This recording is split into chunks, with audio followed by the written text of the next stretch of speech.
আজকে আমি শুটকি লাভারদের জন্য মজাদার একটা শুটকির রেসিপি নিয়ে আসছি। আসসালামু আলাইকুম, আপনারা সবাই কেমন আছেন? আশা করি আপনারা সবাই ভালো আছেন। তো আজকে আমি চিংড়ি মাছ দিয়ে চেপা শুটকি রান্না করব।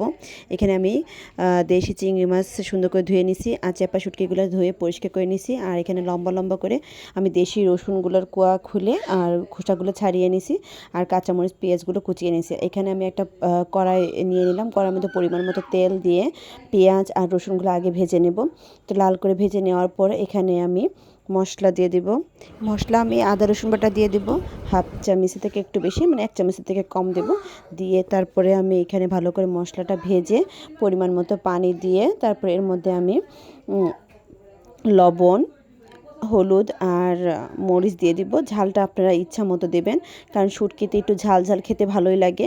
তো আমি একটু ঝাল দিয়ে দিছি, আপনারা একটু ঝাল দিয়ে দেবেন। তো আগে আমি চিংড়ি মাছটা কষিয়ে নেব, কারণ শুটকিটা যদি আগে কষাই তাহলে একটা আঠা আঠা ভাব চলে আসে, যে কারণে চিংড়ি মাছটা কষানো ভালো হয় না। তো আমি আগে সুন্দর করে চিংড়ি মাছটা সুন্দর করে কষিয়ে নেব, একটু ভাজা ভাজা করে, যাতে ফ্লেভারটা সুন্দর আসে। তারপরে এর মধ্যে আমি চেপা শুটকিগুলো দিয়ে দিব। চেপা শুটকিটা ভালো করে কষিয়ে তারপর অল্প পরিমাণে পানি দিয়ে নেব। পরিমাণে পানি দেওয়ার পরে এর মধ্যে আমি কাঁচামরিচ আর জিরার গুঁড়া দিয়ে দিব।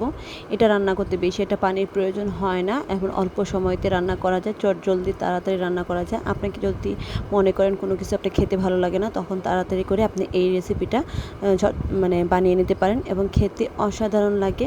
আমার পানিটা শুকিয়ে আসছে এবং পানিটা শুকানোর পর তেল উপরে ভেসে আসছে। তো এখন এটা আমি নামিয়ে নেব, নামিয়ে গরম গরম পরিবেশন করব। তো কেমন হলো আজকে আমার এই রেসিপিটা? যদি ভালো লাগে তাহলে আমার এই চ্যানেলটিকে একটা লাইক দিবেন, কমেন্ট করবেন, আমার চ্যানেলকে ফলো করবেন। সবাই আমার জন্য দোয়া করবেন। ভালো থাকবেন। আল্লাহ হাফেজ।